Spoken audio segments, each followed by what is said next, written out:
ओम नमः शिवाय। विषय है अमृत स्नान। माघ पूर्णिमा और महाशिवरात्रि को क्यों नहीं माना जाता है। महाकुंभ को हिंदू धर्म के विशेष धार्मिक उत्सव के रूप में जाना जाता है। महाकुंभ का आयोजन 12 वर्ष में किया जाता है। महाकुंभ भारत की 4 पवित्र नदियों में प्रयागराज संगम, हरिद्वार में गंगा नदी, उज्जैन में क्षिप्रा नदी और नासिक में गोदावरी नदी पर आयोजित किया जाता है। इस बार प्रयागराज में महाकुंभ मेले का आयोजन किया गया। इस बार महाकुंभ में 3 ही अमृत स्नान यानी शाही स्नान मान्य थे। महाकुंभ का तीसरा और आखिरी अमृत स्नान 3 फरवरी यानी वसंत पंचमी के दिन समाप्त हो चुका है। वसंत पंचमी के दिन अखाड़ों समेत कई लाख श्रद्धालुओं ने अमृत स्नान किया। अब लोगों के बीच इस बात का लेकर संशय है कि इस बार 3 अमृत स्नान ही क्यों। महाकुंभ में होने वाले अगले स्नान को जो माघ पूर्णिमा और महाशिवरात्रि होंगे उन्हें अमृत स्नान की श्रेणी में क्यों नहीं रखा जाता है। आइए इसको हम जानते हैं कि महाकुंभ में स्नान का महत्व है। महाकुंभ में होने वाला स्नान सिर्फ धार्मिक दृष्टिकोण से नहीं बल्कि आध्यात्मिक दृष्टिकोण से भी विशेष महत्व रखता है।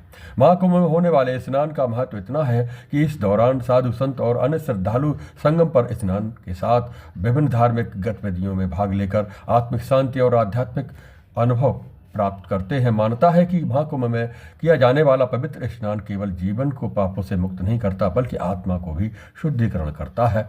क्या कहते हैं कि नक्षत्र हमारे महाकुंभ में आयोजन अमृत स्नान का ग्रह नक्षत्रों को ध्यान में रखकर निर्धारित किया जाता है। ज्योतिषीय गणना के मुताबिक जब सूर्य ग्रह मकर राशि में होता है यानी जब सूर्य मकर राशि में गुरु वृष राशि में विराजित रहते हैं तब अमृत स्नान यानी शाही स्नान मान होता है। मकर संक्रांति, मौनी अमावस्या और वसंत पंचमी के तिथियों पर गुरु ग्रह वृषभ राशि में और सूर्य देव मकर राशि में थे। वहीं दूसरी ओर माघ पूर्णिमा के दिन देवगुरु बृहस्पति तो वृषभ राशि में विराजित रहेंगे लेकिन सूर्य देव कुंभ राशि में गोचर कर जाएंगे। इसलिए माघी पूर्णिमा के दिन होने वाला जो अमृत स्नान की श्रेणी में न आकर के एक स्नान है लेकिन पापों से मुक्त करने वाला माघी पूर्णिमा व्रत स्नान बहुत ही महत्वपूर्ण है। ये भी स्नान महत्वपूर्ण है लेकिन अमृत स्नान जो हमारे महाकुंभ में जिसका नाम दिया गया है, जिसमें अखाड़े साधु संत स्नान करते हैं, उस अमृत श्रेणी के रूप में इसको नहीं मानते हैं लेकिन मान्यता इसकी भी है। इसी प्रकार महाशिवरात्रि एक दिव्य शिवरात्रि है। ये भगवान शिव की रात्रि है, कल्याणकारी रात्रि है। सूर्य ग्रह कुंभ में राशि में रहेंगे। इस दिन स्नान भी अमृत स्नान नहीं लेकिन अमृत स्नान से भी एक बढ़कर भगवान शिव की कृपा प्राप्त करता है। हालांकि माघी पूर्णिमा और महाशिवरात्रि के स्नान की भी बहुत ही इसका महत्व है। 26 फरवरी को महाशिवरात्रि के स्नान महाकुंभ के समान ही माना जाएगा और यहीं पर महाकुंभ का समापन हो जाएगा यानी 26 फरवरी को महाशिवरात्रि को कुंभ स्नान समापन माना जाएगा। यानी कि 12 फरवरी बुधवार के दिन स्नान माघी पूर्णिमा है और 26 फरवरी बुधवार स्नान महाशिवरात्रि है।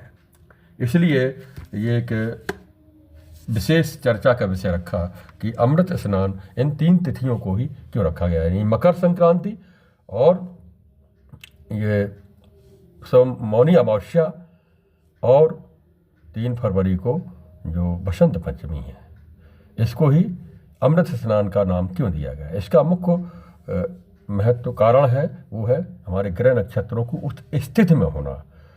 जब कुंभ आयोजित किया जाता है वो हमारे सूर्य और गुरु और इनका जो स्थितियाँ होती हैं, सूर्य बृहस्पति चंद्रमा, इनकी स्थितियाँ होती हैं यानी 9 ग्रहों की स्थितियाँ हैं, इन पर आधारित हमारा ये महाकुंभ का स्नान होता है।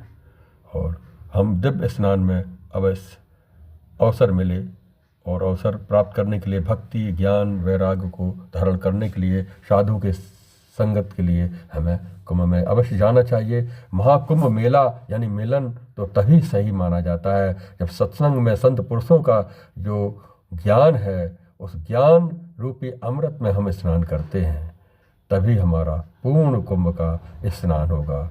हम संत महात्माओं के गुरुओं के चरणों की धूल लेकर के पता नहीं कौन सा सिद्ध ऋषि मुनि देव ईश्वर स्वयं ही कृपा करते हैं। कुछ न कुछ अनुभूतियाँ साधक अपने जीवन में प्राप्त करता है।